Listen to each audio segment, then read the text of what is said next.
booktube. As you might be able to tell from my Hufflepuff shirt, we are talking about the OWL Magical Read-a-thon.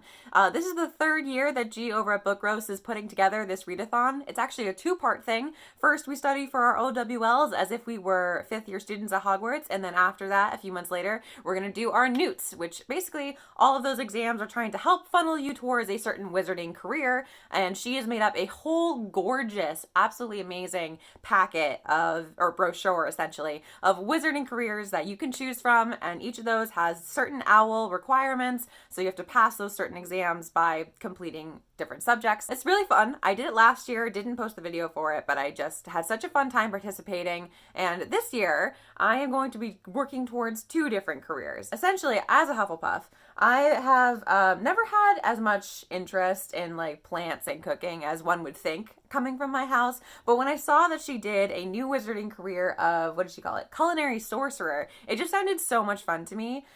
So that's sort of my first choice. My second choice, however, is a magizoologist, which I did last year.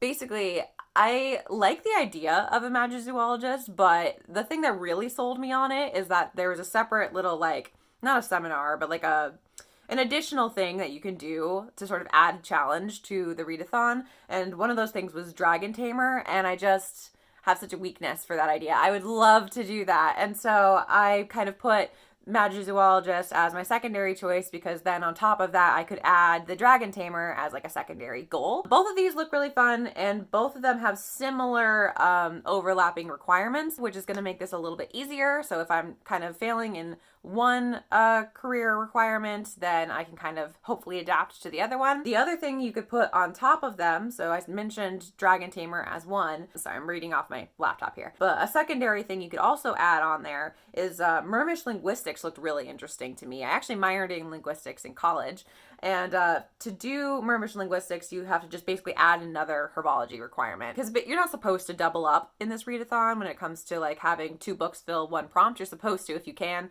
try and have a book for every single prompt. So this would basically just add another herbology prompt on top of it. Whereas the same thing with, actually no, not the same thing with Dragon Tamer. Specifically for Dragon Tamer, instead of reading another Care of Magical Creatures book, you have to specifically read about a book that has to do with dragons. So, it sounds super fun. Basically, the actual prompts to fulfill these different Hogwarts subjects are as follows. I guess we'll just start with the ones that are required of me, and then I'll show you the few other books that I picked if I have extra time. I did not pick 12 books, one for each of the 12 prompts, but I picked most of them. So, I'll go through those with you really quick. The subjects I actually need to complete are Arithmancy, Care of Magical Creatures, Charms, Herbology, and Potions.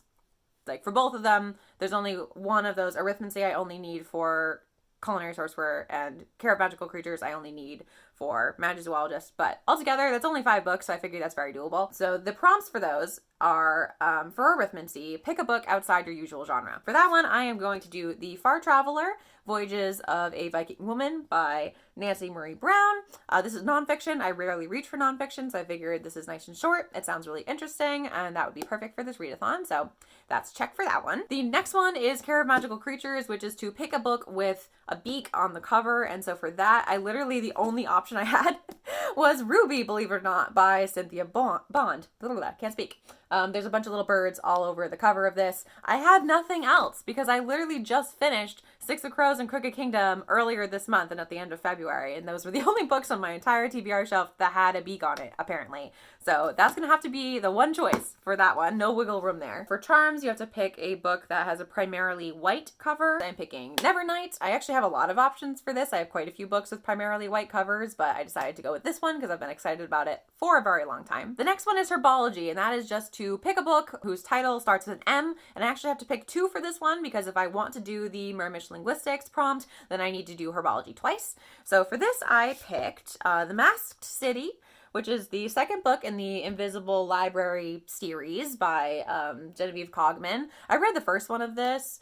Oh my god, it's got to be 5 years ago now, but I really enjoyed it, and so I got the second one and have been meaning to dive back into this world forever, so this would be choice number 1, and the second option is The Mapmaker's War. I do not remember what this book is about, to be perfectly honest with you. If it has to end up doing with dragons for any reason, because there is a dragon on the cover here, I may end up changing around what this goes towards, but like I didn't have anything else that had an M in the cover besides these two. So I guess that means I'm going to either have to read this one to do Mermish linguistics, or I'm going to end up ditching that and just doing Dragon Tamer, in which case I would have to do, I don't even know if it's worth pulling it out. I would have to do the beautiful and monstrous sized Priory of the Orange Tree. I mean, everyone jokes about how giant of a book this is. It's still like only 800 pages or something. It's not even that huge. So I'm not nearly as scared of it as a lot of people seem to be. I just love this cover though, and I love everything I've been hearing about this book.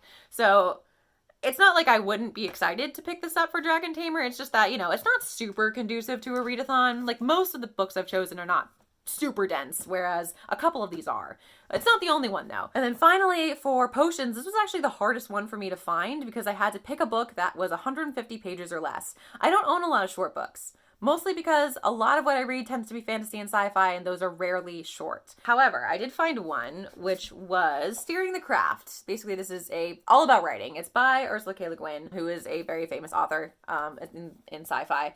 And yeah, Steering the Craft, a 21st century guide to sailing the sea of a story. I bought a bunch of craft books this past like year and a half, and I've been meaning to just get through all of them, and it's the only thing I had that was actually under 150 pages. I think it's exactly 150 pages with the glossary. No, it's 141. Okay. There was maybe one other book on my whole shelf that was like exactly 150, but this one is one I've been meaning to pick up for a while. So that is that. Beyond those, obviously the other subjects are ancient ruins, astronomy, defense against the dark arts, divination, history of magic, transfiguration, and I believe that's it. I did not pick anything for astronomy because it's just to pick a book to read only when it's dark outside. I left that to be a freebie. I also did not pick one for transfiguration because I have no idea if I own a book anywhere on these 2 shelves or 3 shelves that has anything to do with shapeshifting.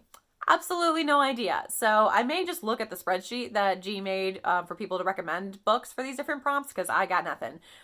So that one I also left blank. As for the other subjects though, I did pick a few other books. So for Ancient Ruins, I put The Art of Hearing Heartbeats. So basically the prompt for this is just to pick something that either has a heart on the cover or the word heart in the title. So that fulfills that prompt. Then Defense Against the Dark Arts is to pick something set by the coast or the sea, and so for that I picked We the Drowned. This thing is a little bit of a brick, so I probably would do this as one of the last books, but not the absolute last. One of the last. The next is Divination. This one really is going to screw me up. I'm really glad that it's not required of me because it's random number generator, basically. You have to just get a number from a random number generator and then go down your TBR and pick a book that is that number and then just go with it. It happened to pick The Way of Kings by Brandon Sanderson, which is even more of a brick. This would be the absolute last choice for this readathon because I'm sure I could spend the entirety of the month probably just reading this giant brick.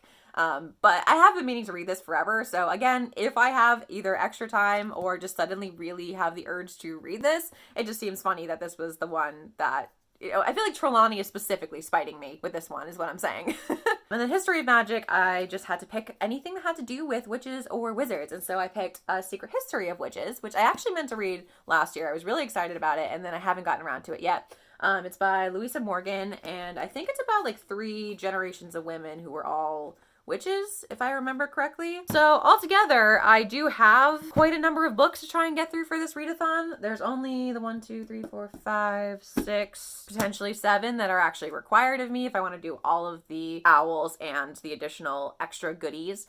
But I have 4 other ones, just in case.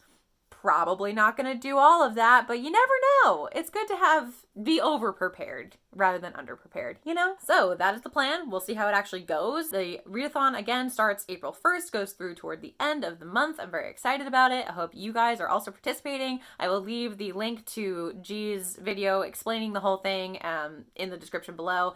I highly recommend checking it out, if for no other reason, to see what her career guide looks like, because it is literally so gorgeous. Your mind's gonna be blown. It's in a Google Doc. You can download and print it out yourself if you want. That's it for me. Hope you guys stay safe out there amidst all of this corona craziness, and I'll talk to you soon. Okay, bye.